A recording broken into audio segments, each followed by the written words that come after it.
Yan, para mas mabilis. Pairam ng pala. Ay, papakanya lang ako. Ito.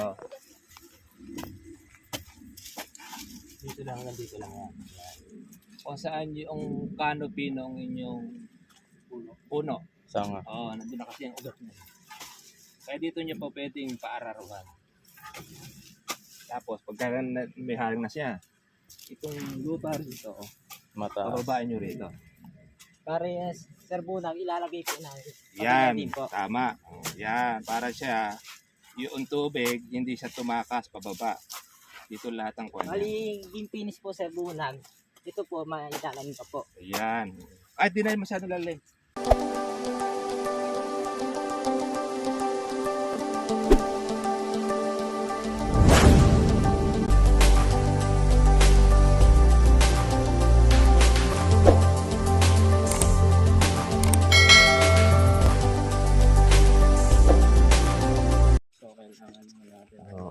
Kahit naman na yun ay itakin natin o kaya lagariin pagka medyo malaki. Tarungan na kayo.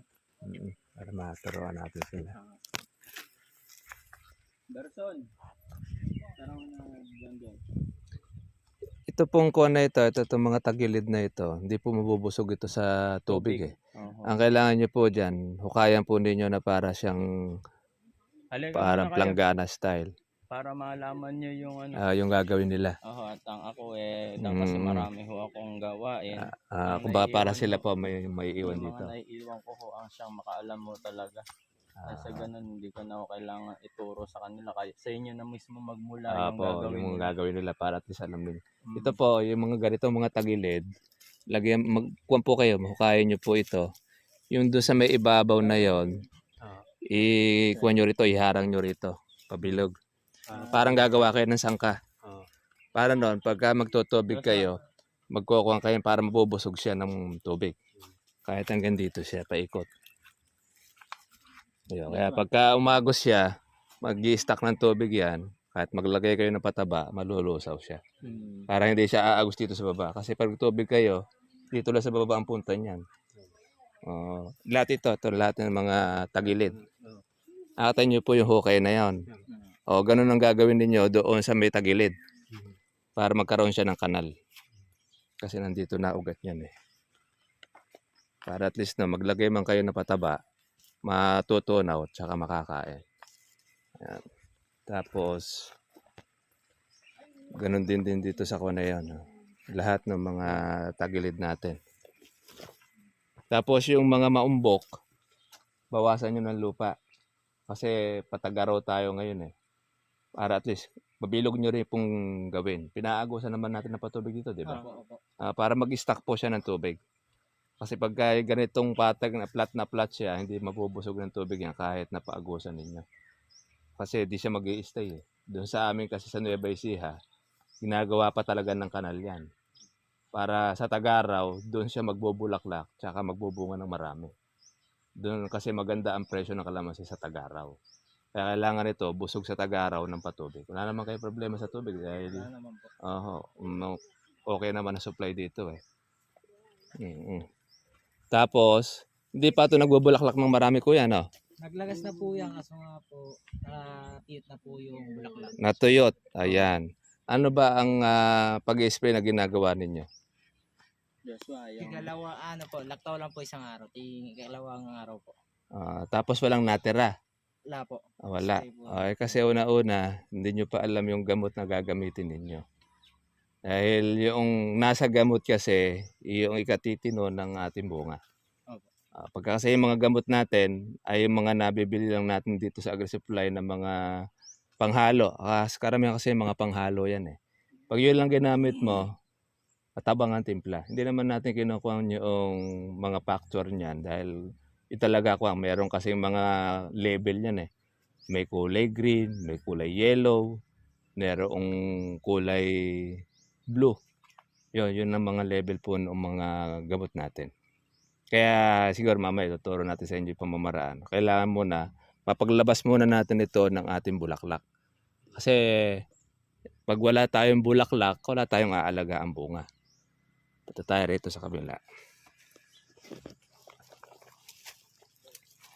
Ito. Kalamanda rin ito, oh. Doon yung isagad yung putol. Kumukha nga sa Mm-mm. ito. Para na matanggal na. Ito. Yan ang palatandaan. Kumakain ito ng kawa, pataba. Ayan, oh. Pinutol nyo lang dito sa dulo. Oo, dapat sagad dito sa ilalim ang putol niyan. Yun. Huwag mismo sa pinakapuno, mamatay yan. Doon na sa mismo pinakakuha niya na yun. Yun na lang aabangan ninyo. Oo. Pwede rin lagare. Hindi, pwede rin niyang itak. Aha. Pagka kasi pinuto lang natin dito sa pantay tao yan, diretso pa rin ang pagkain ng pataba niyan. Tapos, hindi titigil yung kasusupang. Supang pa rin ang supang yan. Kung doon natin siya puputulin, mahihinto. Pagka tumubo siya, siklatin na lang ninyo. Mas kuwan siya, mas madali. Yung iba kasi pagka yan, hindi natin naputol, maiiwan yung kalamansi, yan ang tatayog. Yan yung lalaki. Ayan. Isang araw lang pala pagitan ninyo, pero halos walang natirang bunga, ano? Pero namituloy ba sa bulaklak yan? Namuti. Namuti ho yan. Oo. Kaso nga ewan ko ba't di nagtutuloy ho yung ano. Ito, kuha nito. Days naman ako nag-ano bomba. Oo. Yun nga, Sa pataba. Kasi, yung ano ho yun na-recommend ng technician, yun ho aming sinusunod. Ngayon, yung ayon sa vlog nyo, doon ko na lang sinusunod yung every 2 days. Kasi nga, mas ma-maintenance ko siya na di dapuan talaga. Ng Sa insekto. loob ng 2 araw. So, 3 yung times a week.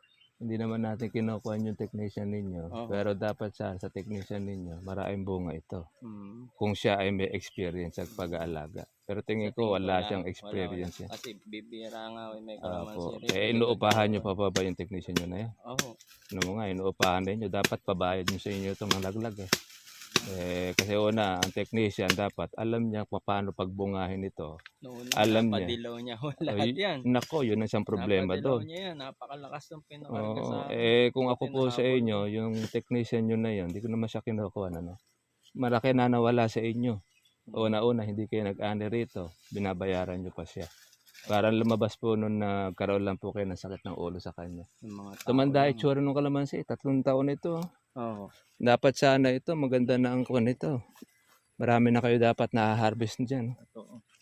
Isipin ninyo, at kaganito yung kalamansi. Meron pa kayong technician. Tsaka din dapat ang bulaklak, hindi ganitong naluluto. Yan nga. Okay. Ba't nga ho kayo Ayan, nagkakaganyan? mamaya, kukunin natin yan. Kasi pagka tama yung gamot na ati pong ina-apply rito, hindi magkakaganyan po ang bulaklak.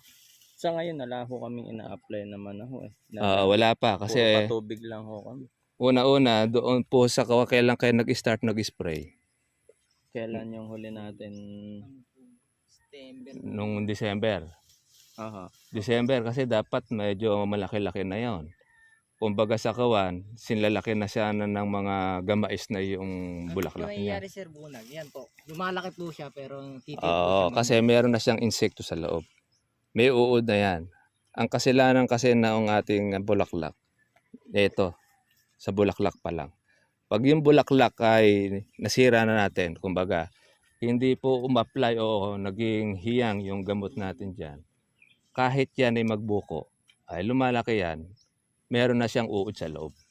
Kasi itong bulaklak na ito, pag yan ay pinasukan ng timano ng mga paro-paro, maraming mga insekto, iitlogan yan eh. Pag initlogan yan, magiging buko na siya. Nandun na sa loob yung similya ng uod. May isa magtataka ka, saradong-sarado yung kalamansi. Pero bakit napasok ng uod? Wala namang pinanggalingan ng butas. Kasi nandun na siya sa loob. Yung napansin ko po sir bunag, yung kinakain niya po yung pinakakalamansi niya po. Oo, kalamansi. Kasi nandun na po yun eh. Bukod pa doon sa tumutusok dito. Yan, mga kupil. Tinan mo ko, tira na lang ito. Ayan. Meron lang kuwan yan. Dito, hindi na ito tatagal. Masisira na yan. Parang ganito. Yung bukol-bukol. Ayan. Kahit nabuti sa bulaklak yan. Mantakin po ninyo. Every other day ang inyong pag-spray. Kung tutuusin po ninyo kung effective yung ginagawa ng inyong technician, hindi dapat magkakaganyan yung kalamansi. Para lumalabas, siguro mas maganda, hindi nyo na na-spray eh. Oo. Kung hindi nyo in-spray ito, baka may buo pa ito kahit paano. Kasi ang gamot, pag yaan, in-spray natin. Paglipas ng ilang kuwan yan, tatawag ng timano na insekto yun. Kasama na sa kuwan niya sa gamot kuwan yan business yan Bawa, naglagay ka ng pataba. Paglagay natin ng pataba, kumain ng pataba yung kalamansi ninyo. Asahan po natin ang mga insekto, palibot na yan. Lahat maaamoy yan. Kumbaga yan, ang inyong kuwan para siyang meron siyang kasamang aroma. Pag nagbulaklak, mabango siya. Ang mga insekto, mag-i-invite pa yan, pati ng kapitbahay ninyo. Lahat ng mga nakapalibot, 50 kilometers palibot. Gaano karami insekto ang magiging kuwan ninyo rito, magiging invitation. Kumbaga sa isang handaan, pag naamoy nila, masarap pagkain na doon sa kapitbahay may okasyon. Lipot-lipot na yung mga kuwan doon. Parang ganito nangyari. Ang nangyari sa inyo dito po yung kuwan, sayang po yung inyong nilagay na pataba. Gaano katagal na po yung technician ninyo? Hindi naman ho siya active na kumbaga pagka on call lang naman. Dapat sana noong nagdilaw itong kalamansi ninyo.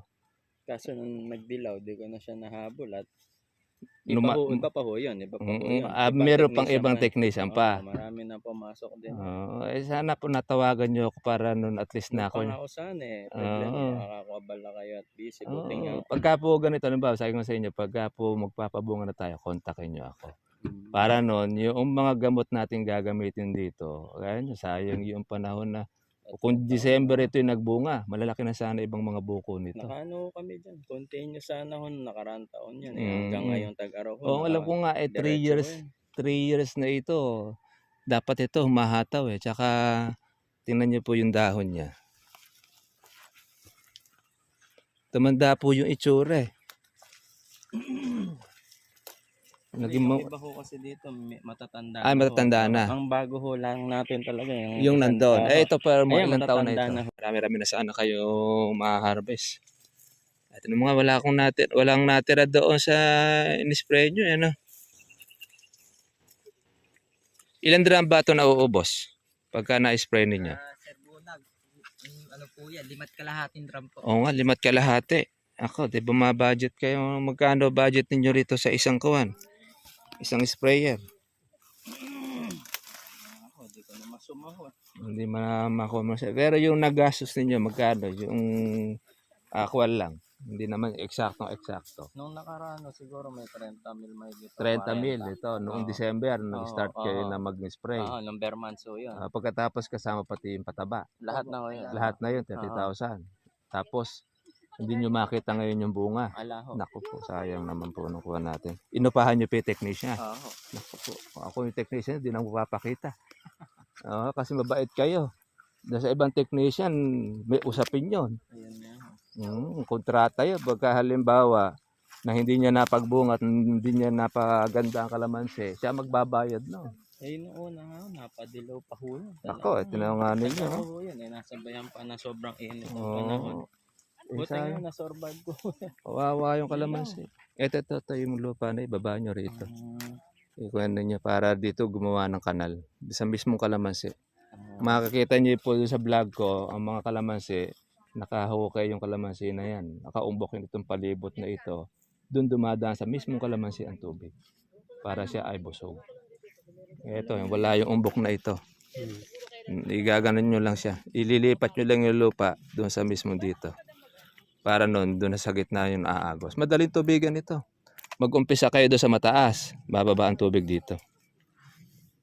Ganun yun. Ito, puro pagrito ang tubig, di ba? Nagawa na siya. Kaya halos ang nabubusog ninyo sa Tag-Araw, itong gitna. Ito, wala. Ngayon, para maabot yung gitna na yun, kailangan pataasin mo yung tubig. Diba? Magiging konsumo kayo ng tubig pag halimbawa, puro dito sa gitna. Konti lang din yung supply ninyo ng tubig Kailangan mabusog siya dito na sa mismong kalamansi. Ngayon, maglalabas po ngayon to ng bulaklak dahil naulan. Ayan o. Ayan po, sir. Ito yung tinatawag natin na matanghito. Yan. Mag-umpisa na kayo ng pag-spray. Ganyan kayo nag-umpisa ng spray, ano? Opo. Matanghito. Tapos, isang araw lang ang pagitan. Oo. Tapos, ang nangyayari, nalaglag lahat. Nakakakain pa siguro yung technician nyo, ano? Maganda, Ngayon maganda, naman, nakakangiti pa siguro yon, ano? sa ngayon, Nako, wag nyo na pong tawagin yun. Kung kayo may sakit sa puso, baka ma-high blood kayo. Ay isipin ninyo sa halip na money yung marami kayong anihin eh. Kahit pa piraso, ilang kuwan lang ang matitira. may tama. May tama pa. Ayan, no? Ayos, Parang hindi nyo in-spray eh. ayos naman yun. Kung baka siguro kung hindi nyo in-spray, baka meron pa itong natira eh. Hindi pa kayo gumastos. Ayan, no? Kapildong. Ito mga Yan, yung mga bukol-bukol na ganito. Yan. Tama naman yung gamot niya. Ang problema niya, di alam niya kung paano itimpla. Ang paraan niya. Tapos, mga panghalo ang ginagamit, baka yun pa ang mas marami. Sandali lang ang gusar nun. Alaban nyo ang gamot, pagka in-spray natin, minsan nasa 60 minutes, 60 oras lang yan. Minsan 2 araw. Yun sa inyo nga, 1 araw lang ang pagitan. Nasira pa. Ano ibig sabihin? Ay para wala kayong spray na matabang ang naging templada ng gamot ninyo. Yun ano, sayang. Yan ang kawan niya. Para mas mabilis. Pairam ng pala. Papaw nyo na lang. Ito. Dito lang hanggang dito lang yan. Kung saan yung canopy ng inyong puno. sanga. Nandun na kasi ang ugat niya. Kaya dito niya po pwedeng paararuhan. Tapos pagka may haring na siya, Itong lupa rito, Mataas. pababain nyo rito. pare Sir Bunang, ilalagay ko na. Yan, Pagdating po. tama. Yan, para siya, yung tubig, hindi siya tumakas pababa. Dito lahat ang kanya. Mali, yung finish po Sir Bunang. Ito po, mailalanin pa po. Yan. Ay, di na masyadong lalim. Ganyan lang, natural lang. Ito lang, mag-ipantay nyo lang ito. Yan. Sige. Yan yung nakaumbok na yan. Yan. Para yung tubig, hindi siya tatakas. Huwag masyado malalim. Yan, kuha na yung ugat. Yan. Yung natural lang nakuha siya. Yan.